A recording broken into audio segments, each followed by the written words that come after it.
Okay, this is a 100 subscriber contest. Someone fairly new to me, Anthony, AGK, Anthony.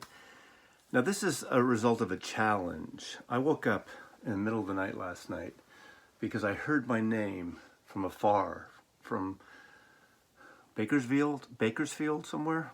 Lionel Richie called me out.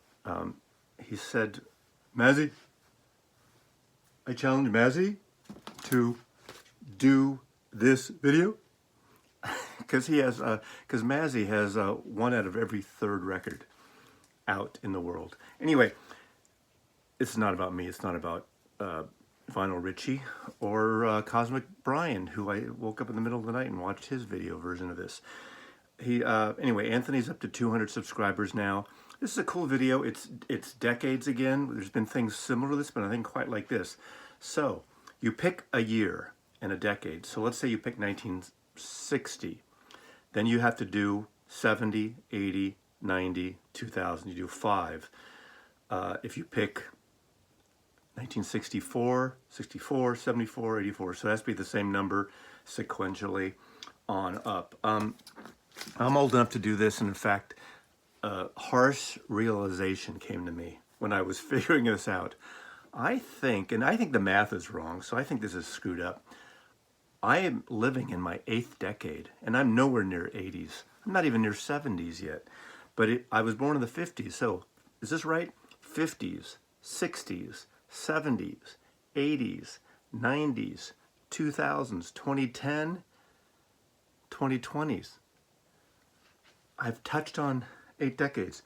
So I'm starting with 1950, before I was born, but I'm going to do 50 and so on. And just because I'm an old vinyl community member, not old in terms of my sessions here, but not the oldest, but I'm getting up there. But I have a youthful effervescence. Youthful. I'm full of shit, aren't I? Okay, 1950, great soundtrack. Doris Day and Harry James, Young Man with a Horn from 1950. This is an amazing jazz record. So it's not the Que Sera Sera Doris Day you might known, or it's not the Pillow Talk with Rock Hudson, those 60s fluffy kind of rom-coms. But this is an amazing record. So this is Columbia 6i, Young Man with a Horn, with great vocals by Doris Day, and a lovely record, 1950. 1960, a mono version of Frank Sinatra's Nice and Easy. I wish I could have picked a Frank Sinatra where he's wearing one of his amazing, wonderful hats. Not the case, Nice and Easy, but it's got Nice and Easy, I've Got a Crush on You, Nevertheless, She's Funny That Way, Try a Little Tenderness. Beautiful, beautiful record, and orchestrated, arranged by the wonderful Nelson Riddle.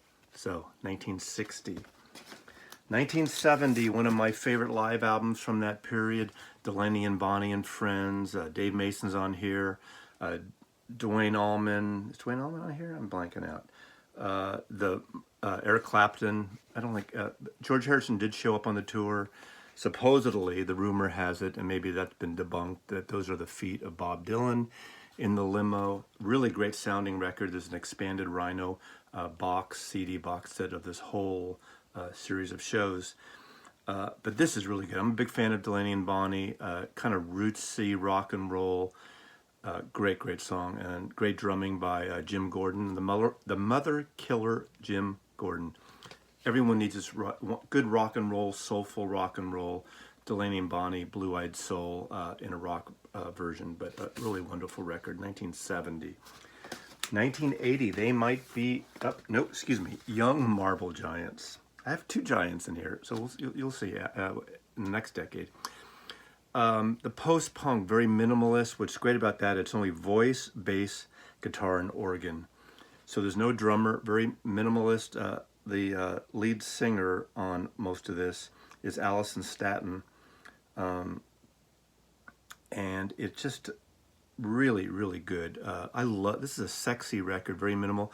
I saw them in the South Bay, south of San Francisco. Their only tour, as I recall, when they came through San Francisco, the Bay Area on tour. an amazing record. This is a rough trade original copy, but there's an expanded CD version, which is quite nice too. But I love this record. Perfect record, very minimal. So any of you post-punk people, very intimate record, wonderful.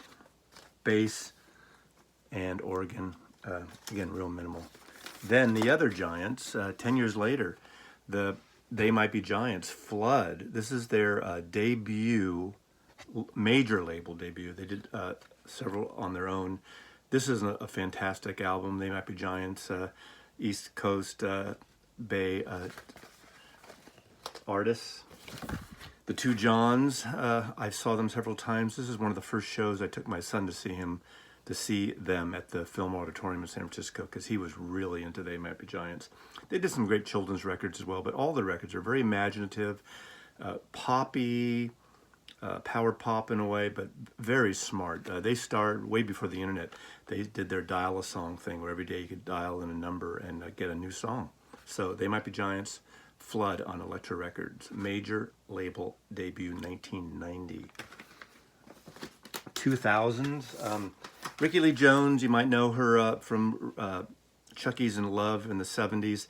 This album, 2000. Beautiful record. This is an audiophile masterpiece. I mean, I don't buy records only for the sound, but this is an amazing record. It's 45 RPM, 2 records, all covers. Her versions of Showbiz Kids that opens this record is just a lovely sounding record. So if you have a decent setup, I highly recommend this record. Showbiz Kids is obviously the Steely Dan song. She also does For No One, the Beatles song, Someone to Watch Over Me, one of the great standards. Low Sparkle, High Heel Boys is a great version of that track from Traffic. But 2000, lovely record, 2 LPs, 45, an amazing sounder record. I highly suggest this. The music is great, her voice is great. I'm a big fan of Rickie Lee Jones. 2010, Mojo by Tom Petty and the Heartbreakers. I liked his stuff. His Warner Brothers years, the later stuff, didn't get a lot of love, although it sold. He became a great touring act. I've seen him many times. I love his ABC stuff and his MCA work, but I love the Warner Brothers stuff, which is a little more adventurous, not as top 40, but still really good, great instrumentation. But Tom Petty and the Heartbreakers, produced by Mike Campbell, Ryan. Anyway, what a great band! One of the great bands. Had a really nice long life, and if you ever get a chance to watch the great documentary by Peter Bogdanovich, check it out. It's long as hell, but really worth it. What a great talent, what a great loss. Mojo from 2010. And this year, I'm still buying records in my 8th decade. Creepy. Dream Syndicate. Dream Syndicate came out in the post-punk, kind of psychedelic-y stuff of the early 80s. I saw them in 82 at the Warfield Theater with Jazz Shit Brooks. Love them. They regrouped in the last 5 years, have put out 3 records since. Double record, very psychedelic, beautiful record. Really jammy. So this is 2010, 2020, or 2020. So that's it. 50s, 60, 70, 80, 90, 2000, 2010, 2020. I'll put a link to AGK. Think of an EKG thing with that. It's a mouthful. Same with Lionel Richie said. That's a mouthful to remember. It seems obvious. AGK, AKG. But congratulations. He's well over 100 subscriber now. I'll put the link here. And cool thing, but I went with 7 decades. 7 years on the year, on the nose. Mazzy loves you. Take care.